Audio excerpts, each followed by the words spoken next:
Masolo la vérité. Mobulu moko esamaka na France na babata loko moko boye salamaka.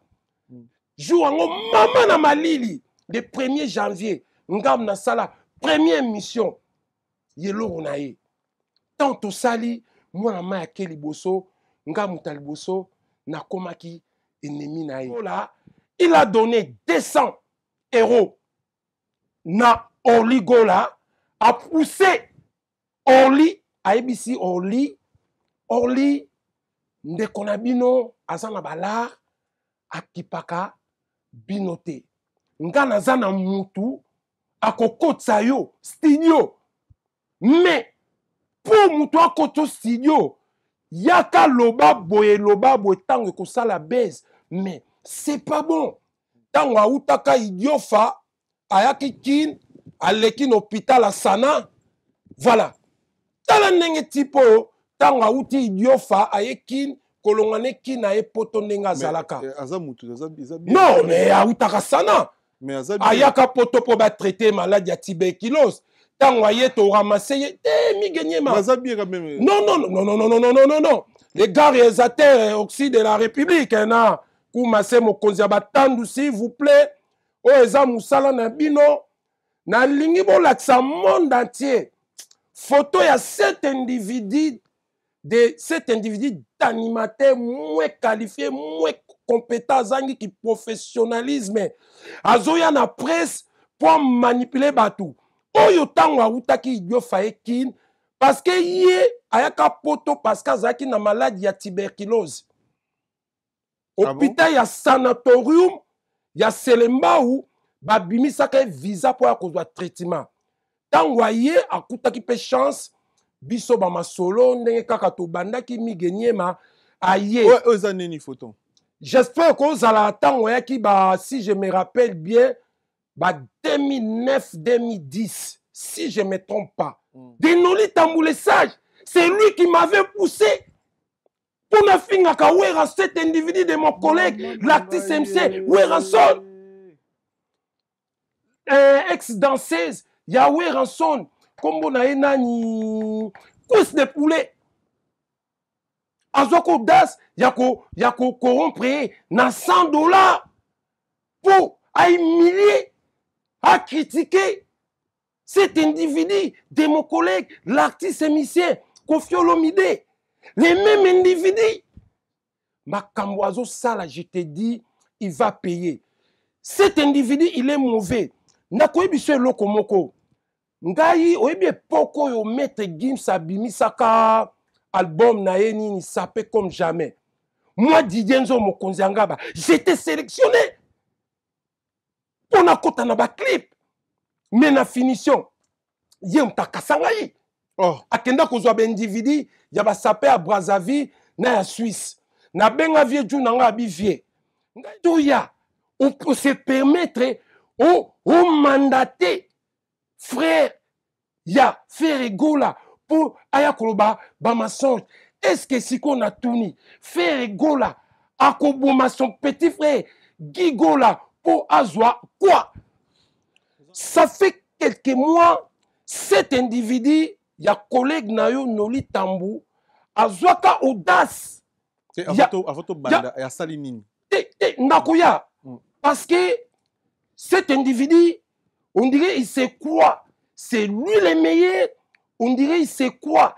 C'est lui qui fait tout. Sikoyo, yo, au bébana, na cet individu de mon collègue, l'artiste émissien Koffi Olomide. Au bébana, na cet individu de mon collègue, l'artiste émissien Fally Ipupa. Au bébana, na cet individu de mon collègue Nani. De toutes les façons, abebana bangotu, sikoyo akotikala nanani. Azwaka audace ya ko manipuler ba vidéo oyo batiaka limbisanga mon collègue l'artiste émissien héritier Watanabe Gogan kokatanga mabate migenyema. Cet individu azwaka audace ya ko publier vidéo. Il y a cet individu de mon collègue, l'artiste et musicien, na paria wa Isaka, j'espère, na rep. na rep Koffi Olomide encouragea ki kaka ne via sala kaka ko kotsa ba danseuse ne moko encouragea ka danseuse na ye asimbie na kibokolo na fesse Pasolo la vérité.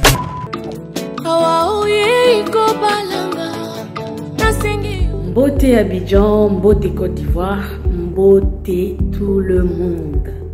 Ici Cindy Le Cœur. Le quartier latin international enfin de retour en Côte d'Ivoire, à Abidjan. Après toutes ces années, le quartier latin de retour. Nous allons nous retrouver le 30 avril de cette année au Palais de Congrès de l'Hôtel d'Ivoire. Venez nombreux acheter vos billets. Venez nombreux parce qu'il y a des surprises. Incroyable. Koffi et moi allons faire quelque chose que vous n'avez pas encore vu. Alors n'y ratez pas. Venez nombreux. Il a décidé de fêter ses 45 ans de carrière chez lui. Le pays qu'il a propulsé. Alors ne manquez pas. Ici Cindy Le Cœur. Il y a Bino, il y a Motel. Misala yeko mipasidi ata porteur na koko. Hugues la Coifficoté. Hugues la Coifficoté, votre salon de coiffure sur la Nationale 3 au pavillon sous-bois. Ouvert tous les jours de 9h à 20h, même les jours fériés. Plus d'informations au 01 41 55 00 00 ou sur le www.huguelacoifficoté.com. Hugues la Coifficoté, l'homme qui coiffe la ville.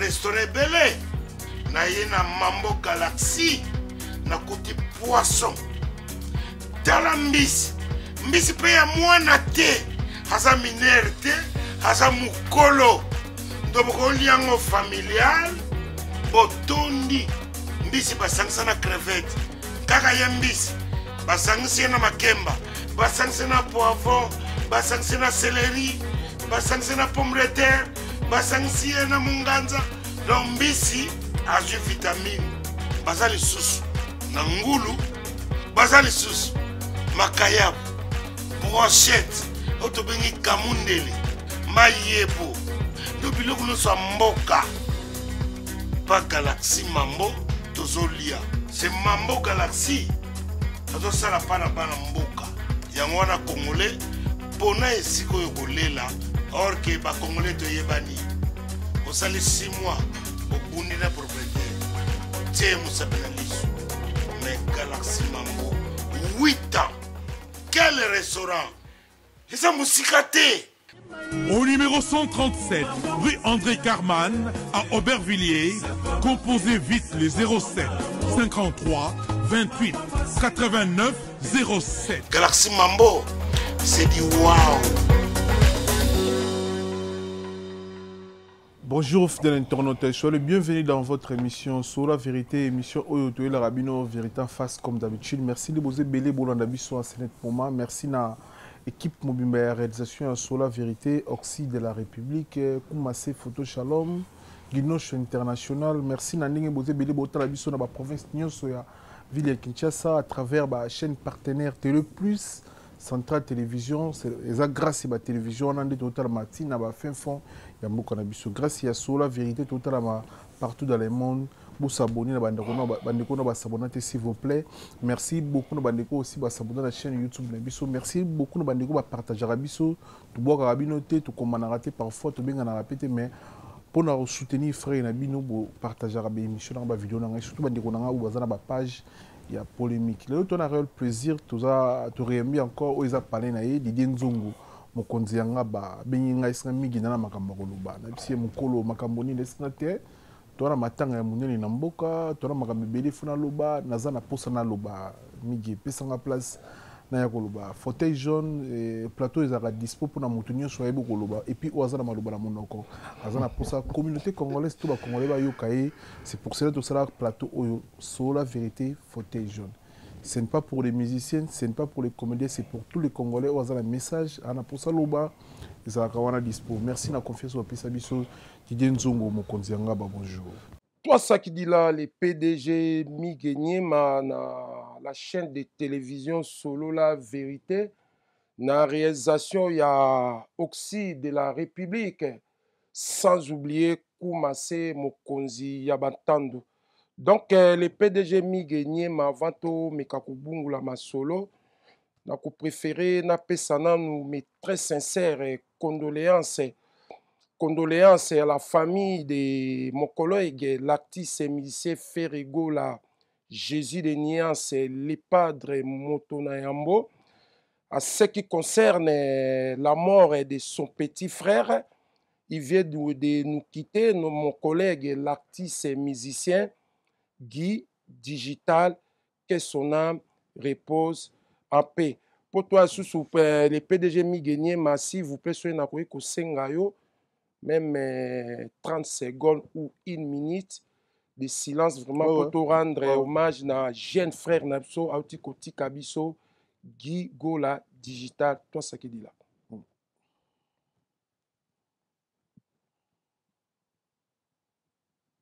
Merci, Son Excellence. Voilà. Bonne santé, Didier Nzongo mokonzi ngaba. Merci le PDG Migenier, ma santé toujours qui toko, yoyebi, on travaille toujours ensemble.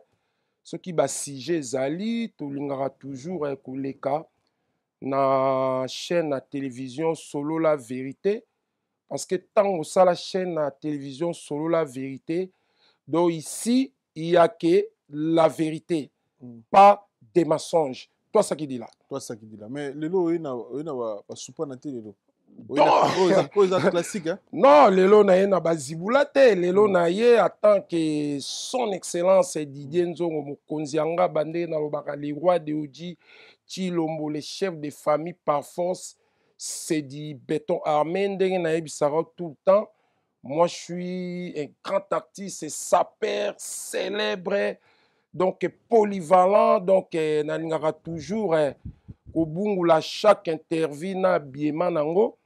Donc, les lots vraiment n'engé senga qui vraiment n'a pas meka ko décortiquer moi ba mbutu ba mensonge ou eza ko les kanaba réseaux sociaux à ce qui concerne famille à mon collègue artiste et musicien Ferrigo là na n'engé a outi ko perdre son petit frère mon collègue l'artiste et musicien Guy Gola Digital donc ba question déjà oyeba Guy Gola na vie na beaucoup tana ye Solola, Bolia, Bomedana, Gigola, Tikabiso. Toi, ça qui dit là, les PDG Migenier, Solola Vérité, normalement, on a sincère, que Solola vraiment, tout Solola te, mais chaque fois, tant bazaï Koyawa, nazo kende kota la mon collègue, l'artiste musicien Ferrigo là, na racontaka Gigola Digital, tango pe na kendarakin, tango azaki na forme, na ko assister na rep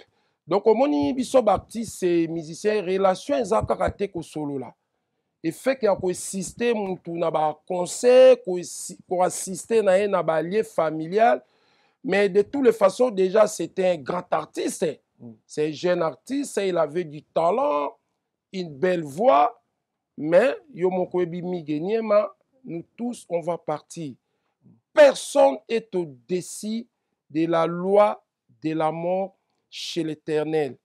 Ce qu'il est loyé, même pas dans son excellent Didier Nzo Mokonzi Ngaba, même pas dans les PDG Migenier, même pas les gars réalisateurs Koumassé ou Oxy de la République.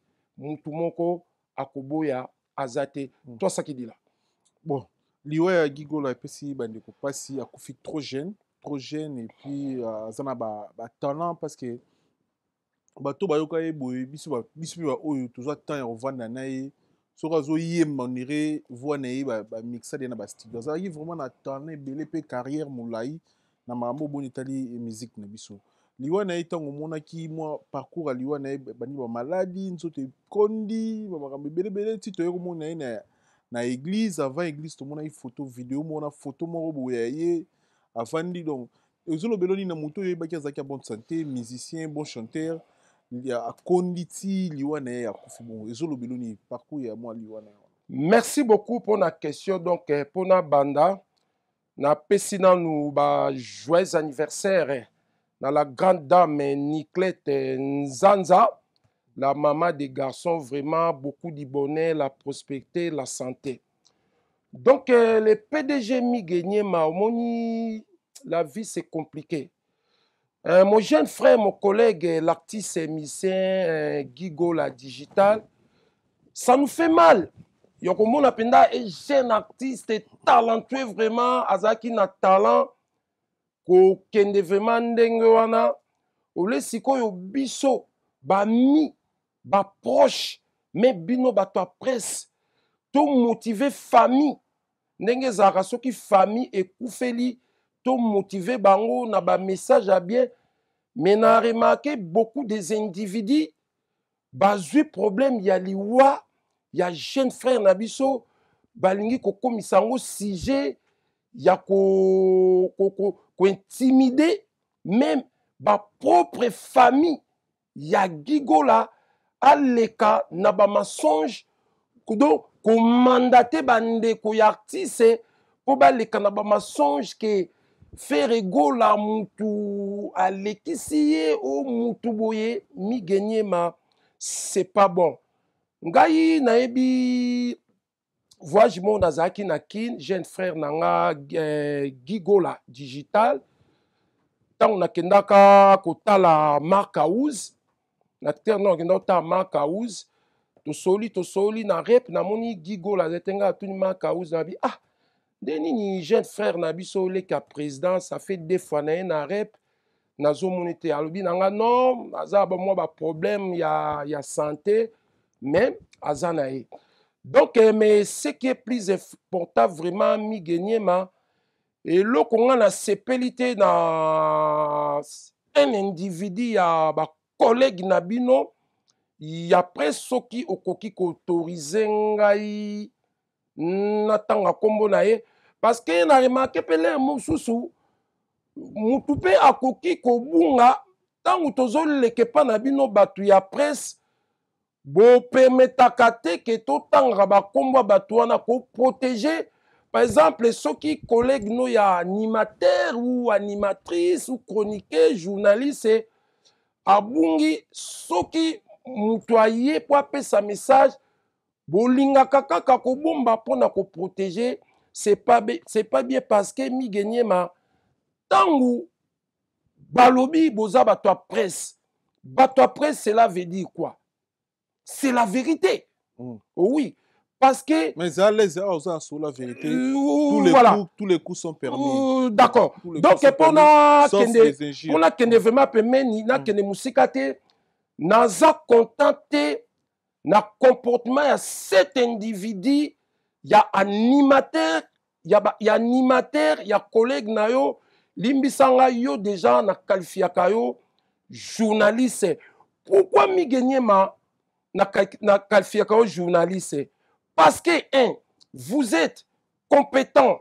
2, vous êtes qualifié. 3, tu fais ton boulot avec les professionnalisme. Mais cet individu à collègue Nayo Noli Tambou, cet individu, je me pose la question, il sait quoi qui? Ça fait quelques mois, cet individu, il y a collègue Nayo Noli Tambou, azwaka audace. Avoto banda ya salinini. Nakoya. Parce que cet individu, on dirait il sait quoi? C'est lui le meilleur. On dirait il sait quoi? C'est lui qui fait tout. Cet individu, azwaka audace, il y a qu'à publier vidéo. Il y a cet individu de mon collègue, l'artiste et musicien, na paria wa Isaka, j'espère, na rep Koffi Olomide, encouragea kika ne via sala kaka, ko kotsa ba danseuse ne moko, encouragea ka danseuse na ye, asimbie na kibokolo na fesse, po abina oyebike yi mutazwaka image wana a publia. OK. Nandenga bino bato presse, c'est pas bon. Deuxième chose, les mêmes individus de Noli Tambou azwaka audace tangwa kenangola a corrompa ex-danseuse Yahweh Ranson kombo na enani cousse de poulet azwaka audace yako corrompre na $100 pour à humilier, à critiquer cet individu de mon collègue, l'artiste émissien, Koffi Olomide. Les mêmes individus d'animateurs moins compétents, moins qualifiés, sans professionnalisme.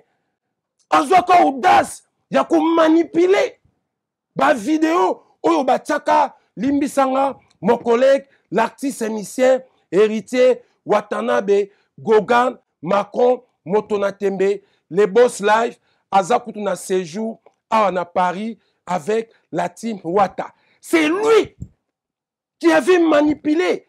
Yako salaba recherche, yako publié ba vidéo wana.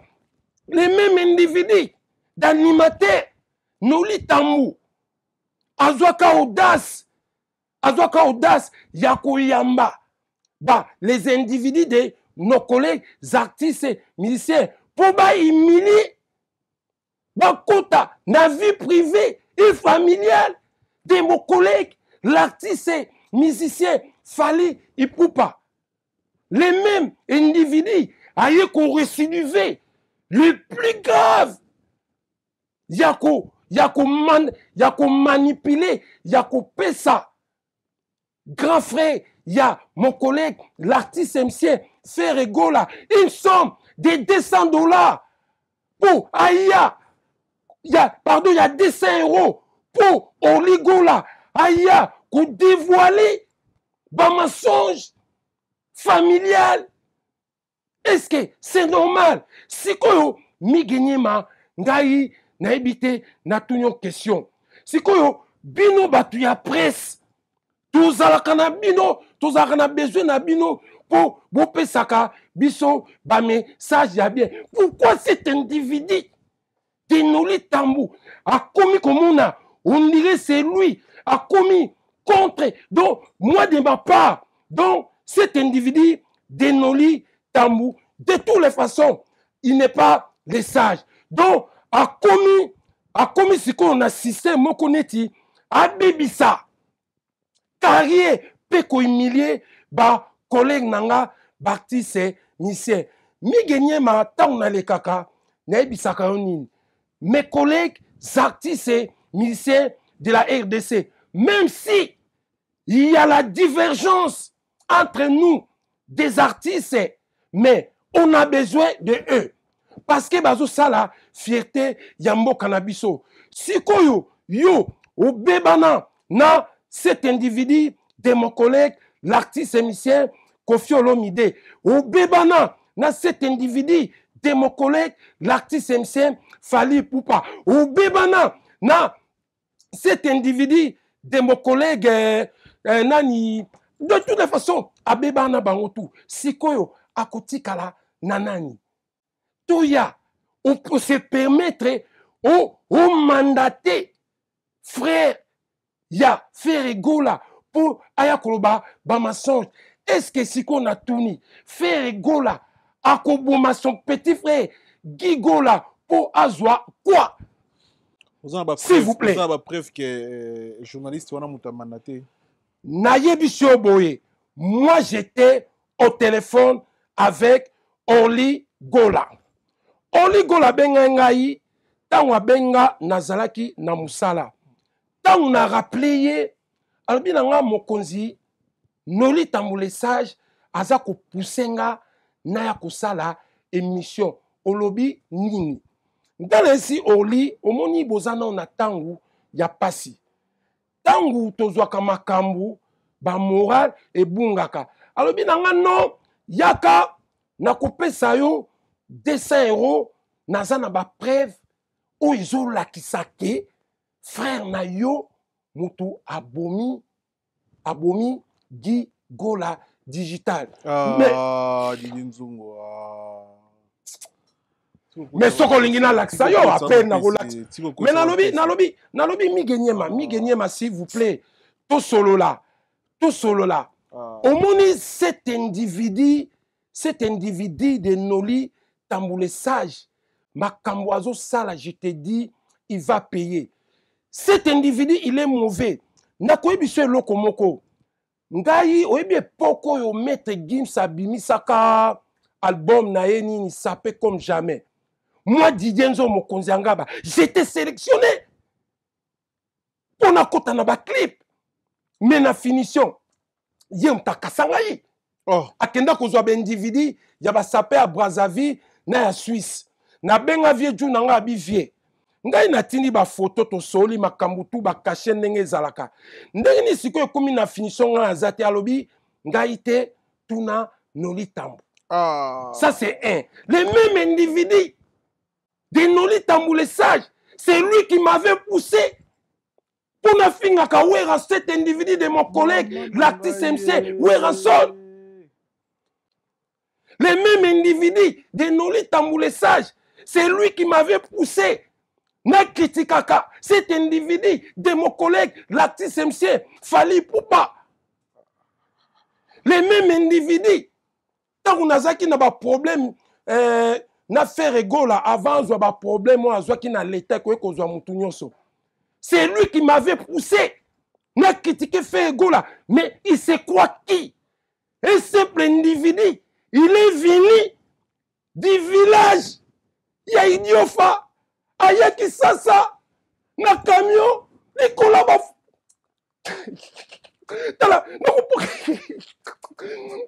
Tout ça qui dit là, mais Orly Gola, Azamukolo.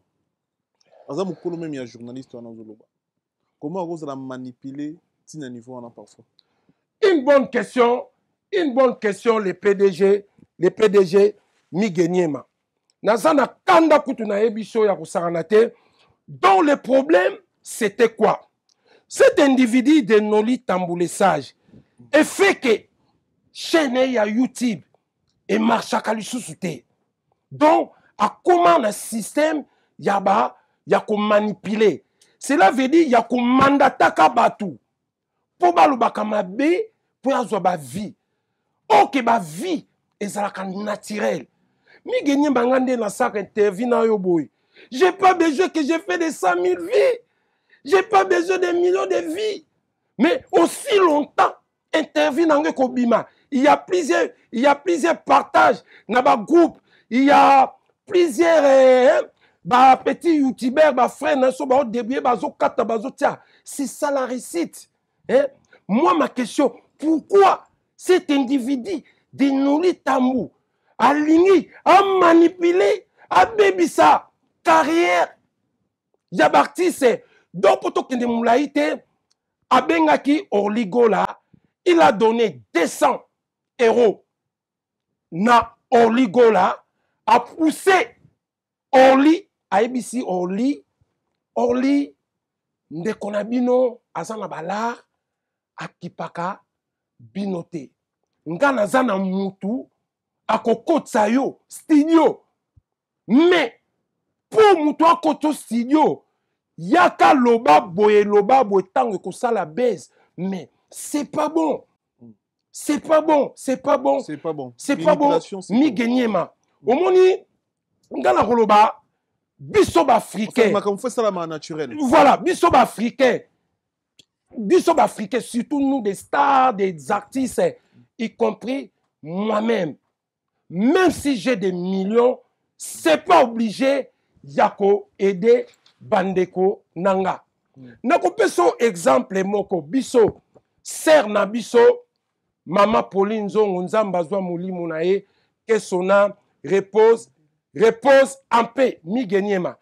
Tangu déjà faire rigolo tangu ser abengisaki biso na poto. Kasi vi apesaki nga yango wana sikongo na tunyo mi genyema. Faire rigola abengisa Cherigola mema Cherigola na poto amema Orly Gola na poto amema maman Marie maman aboti bango Makese na poto mon collègue l'artiste émissé o autotika biso que son âme repose à paix Gigola digital alinga ki poto te soki alinga ko vendre poto alinga ki musique alinga ki musique mais c'est ça la vie même lelo day ndenge mon jeune frère Gigola kei yo resi soko azaki leki ya faire egolate tout sola vraiment est-ce que day wana nga ko sola Gigola digital accueilli que son âme repose en paix soka zalaki leki même il y a cet individu de mon collègue l'artiste MC Fali Poupa day wana elinga ko solate Gigola soka zalaki même leki il y a cet individu de mon collègue l'artiste MC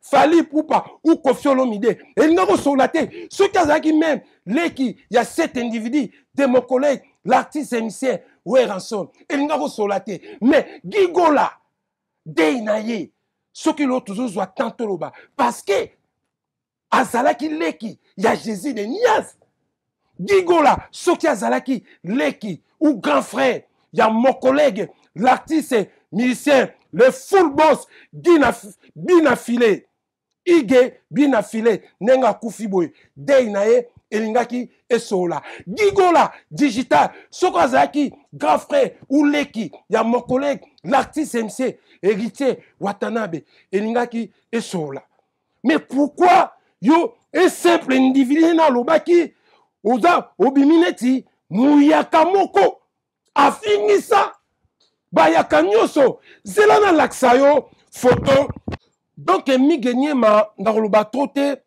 zela na laksa yo juste photo en plus makamuna zoloba na boyi muto akize le PDG Migeniema non nani na sola vérité ba message on na zoloba c'est moi qui fais sortir le message botala vraiment photo vraiment tango autaka idiofa ayaki kin aleki na hôpital à Sana voilà tala ndenge tipo tango auti idiofa ayekin kolongane kina e poto ndenga zalaka non mais autaka Sana ayaka poto po ba traiter maladie ya tuberculose tango ayeto ramasser Migeniema non les gars réalisateurs oxy de la République na kumase mokonzi batandu s'il vous plaît o eza musala na bino na lingi bolakisa monde entier photo ya cet individu d'animateur moins qualifié, moins compétent, zangi qui professionnalisme. Azoya na presse pour manipuler batou. Oyo tango autaki idio faekin parce que yé ayaka poto parce que zaki na maladie ya tuberculose. Hôpital ya sanatorium ya Selemba ou babimisaka visa pour akozwa traitement. Tango yé akutaki pe chance biso ba masolo ndenge kaka to bandaki Migeniema aye ozaneni photo j'espère que ozala tango yaki ba si je me rappelle bien ba 2009 2010 si je me trompe pas ba 2010 ou 2011 ba date yaka tango aye ngai mutu na mema ye et pas ses collègues na bino moko pe adoka Drigombaki ngai mutu na kote pas Drigombaki adoka na niso madoka kokaka su te mais yo mais changer ba faire changer ba faire te makambo après c'est à vitesse nde balobaka mwana muka betaka mbunda mikolo babinaka yo tango beti mbunda mikolo badoki etali ngai te eza makambo na bango tango na kote pas Drigombaki tala eloko asalaka amanipule chaîne ya Drigombaki po asala eloko na ye esimbi te Drigombaki alongoli ye kaka nga Didier Nzongo na mema ye na The Voice of Congo Migeniema limbisa nde nazotanga bakombo ba chaîne wana non mais eza na cadre effet ya mako voilà effet ya histoire il faut tobimisa na mema na The Voice of Congo awumela te alongwa na memi ye susu et pas vieux César na Cléboa ngam nazo mema ye na memi ye et pas vieux César na Cléboa ake na ba songi po aboto la Cléboa aboto a vieux César plan et simbité aye komona nga alobi bon parcours eze belé neti récite eza te kobukana te tosala plan aye kosala site wana na identité na ngai nakoki koporte même plainte site na ye wana YouTube na ye esama na identité na ngai première émission tosala on a 2015 le 1er janvier 2015 na Champs-Élysées mobulu moko esamaka na France na babata loko moko boye esalamaka jour yango mama na malili le 1er janvier ngam na sala première émission yeloko na ye tant tosali mwana ma yake liboso ngam ta liboso nakomaki ennemi na ye tango nga nauta nini nauta concert à Wenge BCBG 4x4 mois de juin pas na 2021 abenganga na leke mission pa na ye tango amoni na leke pa na yo atomboka yozo kende koleka et pas ba petit wana ba ye lobby ngai na rapeti na été s'il vous plaît sur autant l'émission yo na rapeti na yo te to botam no mère mo te père mo te na petit na yo te ko nasa na ba voice après interview asilika po le kapa na nga aloba na ngai yozo kende koleka et pas petit wana aye lobby nga na ebisi ye ole on peut comme petit benge collègue yo petango yaka to pesa ko chance pa banda wana to sololaka lisusu te pona olekaki na faute pona lekaki na faute ki motema mabe niveau ki motema mabe mais siko nazo mituna noli tambule sage il se quoi qui mi genyema na ebisio nka son excellent Didier Nzo Mokonzi Angaba cet individu na yokaki azoke ko postule soki abimi député na RDC lobanga son excellent Didier Nzo naza Chilombo te lobanga son excellent Didier Nzo Mokonzi Angaba naza na relation na bakonzi te lobanga son excellent Didier Nzo Mokonzi Angaba naza chef de famille par force te makamu nanga nyonso na lobaka esalamaka akobima na députation te tout tika kokotaka ba vie privée familiale ya batou mi gagner ma même toi dans ta propre famille il y a des problèmes même nga son excellent Didier Nzo Mokonzi Angaba na famille nanga il y a des problèmes soki na koleka na ba chaîne na télévision il faut koyeba ndenge ya ko équilibrer donc yo oyebike apanzi famille gola est-ce que faire na gigola na orli gola barosola les na vie bon baloba ba mikolo baloba eza na teme mo baloba soki mai ebwakami soki singa famille ekatanaka mais ezongana te mais moi de ma part Orlipe il a déconné frère na yo oya commission na paradis amemi yo na poto ozo trahir pour na 200 € au côté studio est-ce que oligo là ce qui a côté studio musique wana écoutez comme ami genyema nana kosomba nani kosomba ce qui yebite ngana ko yebisa yo omoni mon collègue l'artiste émicien nani gigola digital oyebike frère na biso wana avant faire azwa ba problème oyo ya l'état zwaki oyebike mwana wana adokaki mutu ngana yebi gigola sokrebite je répète il s'est trahi lui-même pour yé mon copain un jeune frère na biso azalaki na poussa ya ki leadership tant mutu déjà adoki mutu est-ce que même bakisi yango balobaka c'est to simba bakisi est-ce que bapesaka mutu adoki mutu est-ce que bapesaka mutu aza malade ou manipuler ou ligola ou tieye en danger na ba mensonge hein ba mensonge moko mal placé pour na bilo comme qui dans la vie chacun a sa réussite okuya ko intimider mutu moko boye o panza famille aloba ba mensonge moko boye ou isa valable te donc noli tambundire famille kaboni mais famille kaboni donc noli tambuna mo sikoyo Oninga comme président. Il y a battu la presse. Jamais. Oh, il n'est pas compétent. Il n'est pas qualifié. Il n'est pas professionnel. Au grand jamais. Abbé banana ba musicien tout. Au grand jamais. En plus, le PDG Miguenyema Nasola vérité. Les jours, mon collègue, l'artiste, musicien, Ferregola, Jésus de Niance, à Kosala, interview, na cet individu de Noli Tambu, ou à ko dédicacé, na ko préféré, Toboma, ba relation. En plus, comme on a les sages, c'est moi qui lui a donné, n'a rejeté, ba décision on a, na longoli yango. Mais c'est quoi ça? Pas ces arabes pour famille Kabouani. Non, mais frère, tu habites sur Barsola, sur la vie. Mais pour ma colisi bana, nous avons sur Oliana bana. Oyebi ke na koyebi se lo ko bana mikolo. Oyebi avant 20 entreprises boy.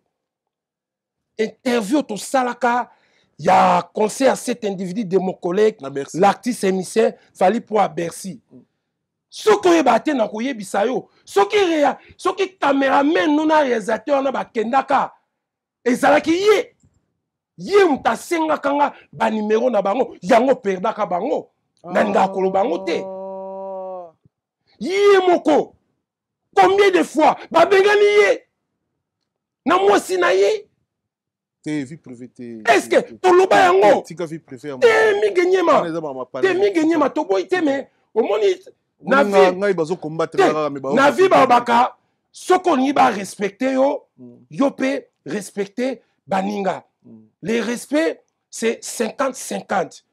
Même Ngana Yopé, toujours un peu de problème na biso. Bien sûr. Mais souka. Vie privée. Vie privée. Et ça n'est pas Didier Nzongo, en plein Kozwali Kambu. Mais c'est ça.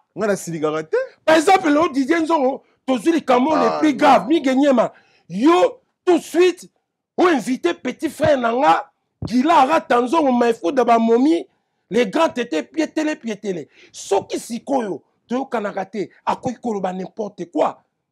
Parfois, on a si alcool. On a si alcool. Yo moko yebipe, on lipe, azara ba problème. Bah oui, azara peine ba problème. Il y a un problème, il y a difficulté financière. Assez, à kotape, trop, n'alcool. Il y a comme là, na balabala.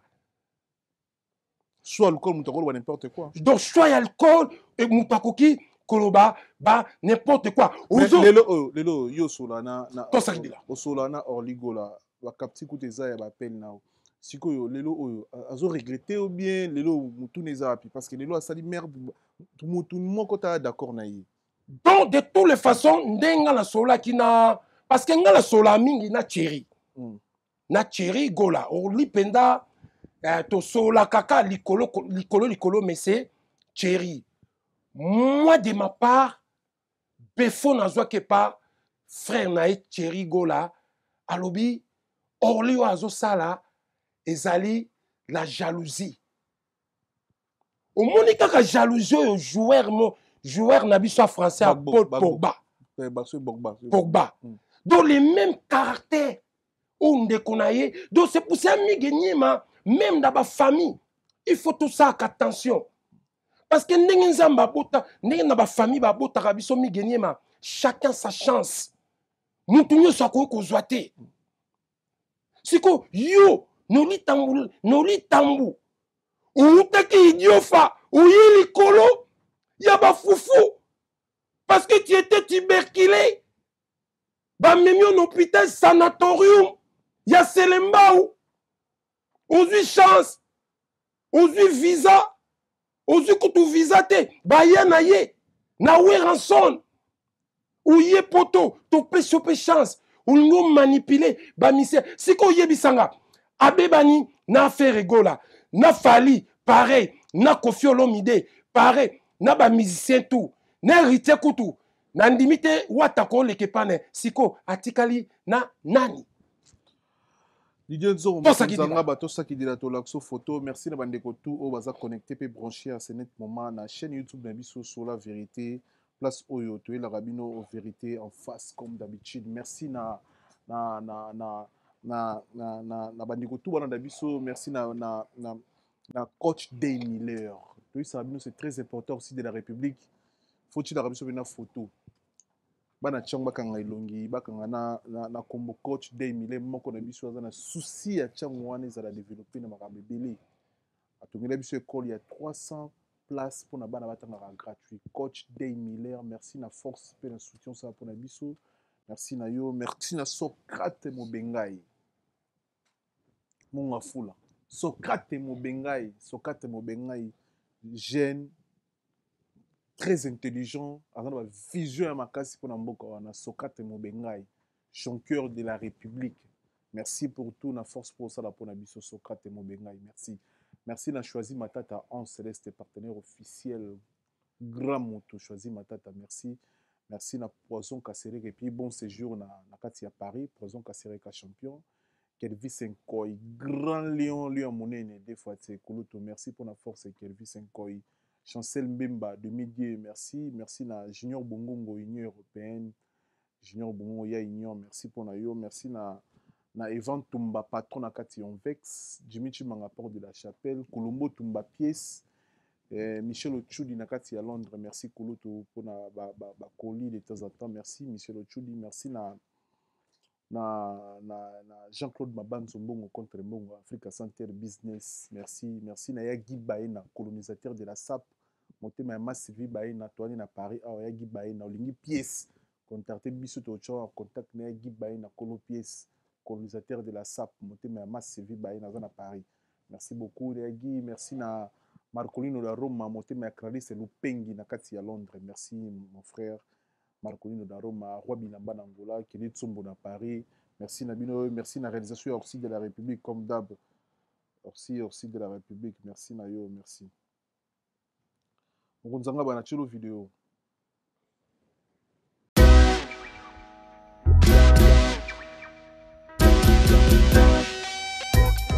Service spécial covoiturage Paris-Bruxelles-Paris. Voyagez confortablement de Paris à Bruxelles et vice-versa de Bruxelles à Paris dans de meilleures conditions. Jimmy Chimanga, porte de la Chapelle. Contactez le service covoiturage Jimmy Chimanga, Paris, porte de la Chapelle. Composez vite. Le plus 33 7 87 76 95 65. Pour toutes vos démarches, afin d'obtenir le passeport Yabanamboka à Bruxelles, dans un délai raisonnable, confiez-vous à Jimmy Chimanga, porte de la Chapelle. C'est sérieux et c'est efficace.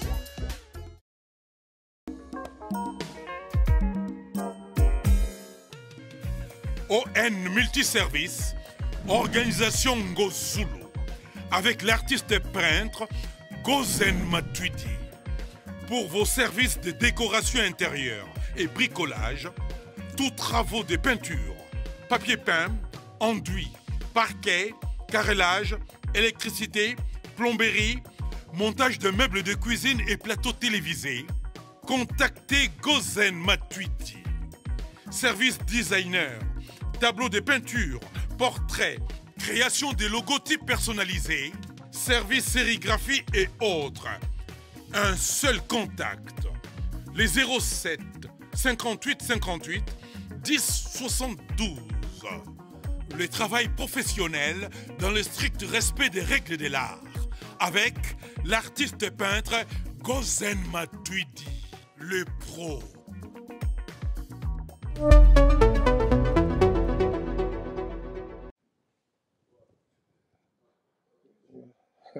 Oui. Namoni. Yana Bandilon. Namoni déjà.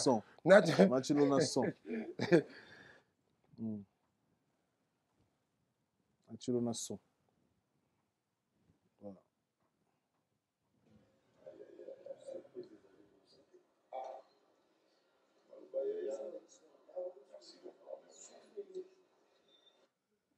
Les Bogards na cappuccino. Na président na Ferrego. Na les Bogards na Ferrego Ouais. les padres bakutana na Voilà. avion ka désolaka. Et puis les Bogards au promettre biso maman na concert na événement na munene na kati ya ville ya Lyon, ils ont la date il y a le 13 mars tout na biso nyonso na Lyon on a déjà dans l'avance pour na déjà mise en place pour la promotion ya artiste d'accord parce que tu les boga ba pena motivé beninga ba esna mingi toujours hôtel il y a 6 étoiles na kati ya Lyon pour 2 jours. Moi limousine pe payment ba yeko na bato makasi maso na ngola zaradia panzi pe moi maboko et maso na ngola zaradia ko to na makamadi bende kitoko d'accord donc to sala na Lyon pour les 13 équipes na biso mobimba sur la vérité to sala 2 jours pour na avant concert il y a les boga donc tout bana Lyon tout kuta na biso nyonso wana et puis Chancel Mbemba de midi dimanche oyo obeta na Lyon donc Chancel Mbemba ba congolais nyonso bazara na Lyon ba ki soutenir yo donc bosomba ba drapeau ya mboka bokumisa mona mboka Chancel Mbemba dimanche oyo na kati ya Lyon moto kopela na niveau mabe international Chancel Mbemba de midi bonne chance mon frère bana Lyon to kuta na stade ya Lyon dimanche na ozala na bino biso tuna ba drapeau pour soutenir mona mboka Chancel Mbemba de midi et presque pour na komona des artistes congolais donc toi ça qu'il a les PDG Miguenyema avant na question. Donc, j'ai bon message vraiment na bana ya Belgique, capitale à Bruxelles. Bobu Kanate, salon de coiffure et restaurant Ezakaka Moko. Il y a la grande dame Zoé Généreuse. Donc, pour la question, au moni Miguenyema, au moni initiative yo, au faire égaux la lelo, azo sala ya au rassembler tous mes collègues artistes et musiciens. C'est une bonne initiative. Oyo même, les lezo senga na bino bato presse bozala nango. Ozo comprendre. Donc, initiative on a moins vraiment Jésus de Nias na les boga cappuccino. Donc, on dit que les deux artistes c'est bakutani boye jalousie ezate bazo solo la. Ozomona mais sikoyo ko solo la oyo ezala pe ya sincérité ezala kaka te ke po bokutani na avion ou bokutani na endroit moko boye bo sololi tangu boko panzana okende ko trahi muninga ezale même makamo nazo ba cet individu de Noli Tambu. Je te dis Miguel le PDG Miguenyema, cet individu il va payer.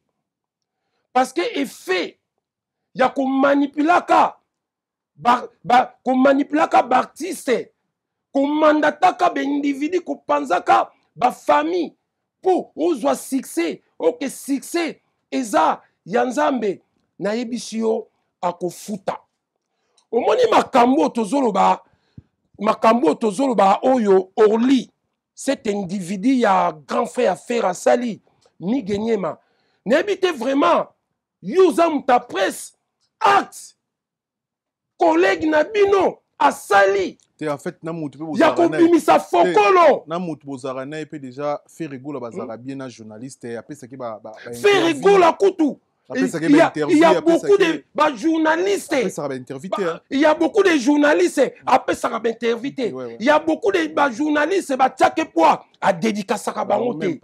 Mais il y a une dédicace. Pourquoi Kolinga ko humilier artiste ou les tout motiver artiste na di kamunene et quoi lié na famille Miguenyema ko perdre grand frère ou petit frère ou grand sœur petit sœur c'est des chocs. Donc à saluer lokomoko pour humilier faire égola. Faire gol aujourd'hui, il a réussi sa vie, Miguenyema. Il a des biens matériels, il a des immobiliers, il a des biens matériels. Bon, faut qu'on le coûte ou n'habite parce que biso artiste, toloba tozana ba foko le mettant to kendaka, vérité et banaka. Les Bogor habitent les 13 Didienzo, on a 4 à Lyon, on a ville à Lyon. Na orchestre n'est mon bima chance nous opé ça artiste les Bogor. Donc vraiment ban monde entier vraiment. Les 13 mai, vraiment, bo Zalawana, to soutenir les jeunes frères Nabiso, ça fait des années, contribuer pour la musique Nabiso, Lelo et Zalaresi. Mais le problème, on a le Miguenyema. Aujourd'hui, nos grands, comme par exemple, si je parle de nos grands, cet individu de mon collègue l'artiste MC, l'artiste MCM, où est Ransom? Il est fatigué. Mais il va remonter. Nouvelle génération. Bandaya format. Koffi Olomide, c'est pareil. Miguenyema, je te dis, au monde il star. Ceux qui le star, célèbre. Ils ont secret dans Zoloba, Makamutolobaka. Ils ont bien Koutabiso péché. Au monde, toute personne est célèbre. Aoumela kalamukilité. Ce que Oumeli, ti okokoma humilié. Donc, dans le monde entier, vraiment, le 13 mai, tu soutenir les beaux gars, Cappuccino, c'est talentueux, respectueux. Il ne cherche pas de problèmes. Azo ça la carrière musicale, tu soutenir le 13 mai, na Rozalawana, Yozalawana. S'il y a des vidéos aussi, Botin de Langa, n'a coupé sa message parce que c'est un frère vraiment, je l'aime beaucoup comme j'aime les full boss, mon collègue, l'artiste et musicien, Igebi na filé, ndenge na lingaka héritier Watanabe, ndenge na lingaka faire Gola, ndenge na lingaka déplique Pomba de Niance. Donc voilà, c'est ça, c'est la famille. C'est la famille. Donc pour tout le monde, si wana naebisio Miguenyema noli tambu na lobby akofuta mais non mais Miguenyema na lobby omoni acteur ya sali afingi simino tout bato presse aussi longtemps il n'est pas compétent, il n'est pas qualifié, c'est pas la première fois azo sala ba konneria boy. J'ai passé plusieurs interviews naye nanu le kande na le kaipa na ote. Chaque émission na le cas soit na l'équipe 10 émissions pas naé. Par exemple 9 na loba makambo eza selo ye. Non, ça peut se. Mais je te dis Nsambe azomonanga na loba makambo yo et ya na ba idée na ye. Ce qui nga lo nazo répété lelo même où Ransom à isko kakanga na kota la paix ba bien fait. Mais oui. Hein? Mais c'est lui qui m'a poussé. Mon conseil démarré. On conçoit louya lou démarré salaboye. Non, c'est pas bien. Les mêmes erreurs nga tsangana JB. Donc on a talibé nga bi. Mutoyo donc en plus. Mais yo muto su. Miguenyema koyebisa mutute. Na famille na bango bakanga indoki. Tout ça qui dit là. Merci de Banegotou Balandi Biso, merci na bana monde entier, bana Lyon, Fabrice Makasi, Doli Tukuta, Ema Sonangol Yabema, Fortina Ngombo, Ose Belé bana Lyon, Kulutu Ngambe, restaurant Bandaga, restaurant Biso na Biso, Tozalawana Kumase, Oxy, Guinoche International pour un concert, il y a des bogas na kati ya Lyon.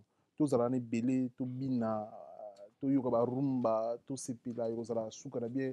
Toujours production à double S, moi qu'on a bino, moi qu'on a biso bana Lyon, écoutez bino na kata Lyon le 13, tout retenir na passage dans l'émission. Donc avant la finition, donc j'invite vraiment bana ya Istanbul, les grands coiffeurs Bouboul Mbaki, le PDG Miguenyema ya solo la vérité, bazo kwa ya na kati ya Istanbul na Koumassé Mokonzi Abatandu na les gars réalisateurs Oxy de la République. Il faut donc qu'il se langa bango vraiment moutou na souki. Ba na Belgique paie na salon et restaurant Zoé Généreuse na Bruxelles le PDG Migazo Yakuna alinga kaliboke en pose na Angolo na malemba bo préparant azoya. Donc nga po vraiment na kosu selo na loba na zo pesa message na tous nos collègues artistes et musiciens de la RDC. S'il vous plaît, bon ça l'attention dans cet individu, il y a animateur moins qualifié, moins compétent, moins professionnel. Bah frère nanga mes collègues, tant on a zo bien nos collègues parce que nga pe naza artiste sapeur reconnu les plus célèbres de la RDC. Oui, Kwelifere et Kwepe Kwe Langai. Bon ça l'attention na ye et fait a manipulé Koffi Olomide, Fally Ipupa, héritier, a continué à faire, à Kossi Sabino. Parce qu'il est sorcier. Deuxième message. Noli tamuna yebisiyo okobima député te. Merci. Merci. Ce qui est saint même n'a renouvelé. Bakisi. On a Simba. Tina 2033. N'a renouvelé sous 10 ans supplémentaires. Tina 2043. N'a lekisayo. N'a rolexayo. Tout ça qui dit là. Merci de m'avoir retrouvé dans le biso. Ceux qui sont dans l'image qui bien dit merci na Occident de la République et commencer photo Shalom. Studio shooting photo c'est disponible pour les artistes, pour les basses amis, pour les balana, pour les anniversaires. Pour contacter biso to shooting bino na ndako to ya pe na boko ya pe na studio na biso.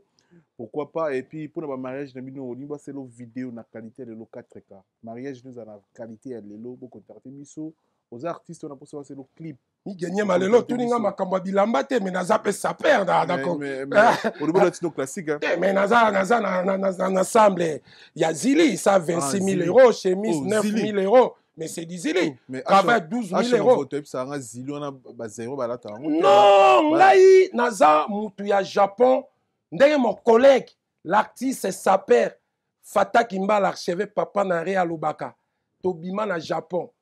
Mais yo yebinge comment nango pe moi mais Zili H no bazara cher yo yebinga pe comment nango moi matolo ko luka moi ba publicité et senga kapele moko moi ba classique donc je salue vraiment merci que la première dame de Lausanne motema vient nanga Gobelisha fou moi bilele merci que la première dame de Lausanne et maman Nari Jandi Luawa elle n'a pas comme les autres. Sans oublier Massa Nanga Zéphiré Moulemvo le kamika de Japan en Switzerland.